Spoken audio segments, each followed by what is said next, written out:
Hi guys, একটা নেফ্রোলজির Mohammad Yusuf doctor. তো আমি তোমাদেরকে ঢোকাবো। এখানে লাইটটা অন করলাম। এটা হচ্ছে ক্লিনিক রুম, আর তোমরা দেখতে পাচ্ছ প্রথমে ঢুকে ক্লিনিক রুমে তোমাদের চলে আসলাম।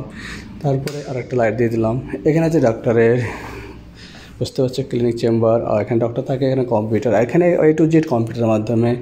তারপরে যে পেশেন্টের বেড, তোমরা দেখতে পাচ্ছ, এটা হচ্ছে পেশেন্টের বেড। আজও আমি কিন্তু বেশি বেশি আসতে কথা বলি, তো তোমাদেরকে সেম দেখাবো সব পজিশন, মানে প্রত্যেকটা ডক্টরের কীরকম জায়গায় কীরকম পজিশনে থাকে, আমি সেটা তোমাদের দেখানোর চেষ্টা করছি।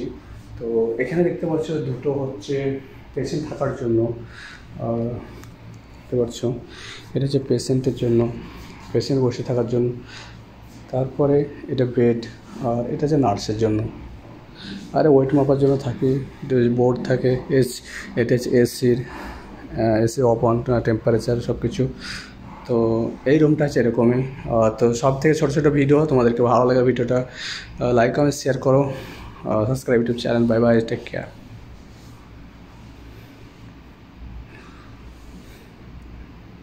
ওকে।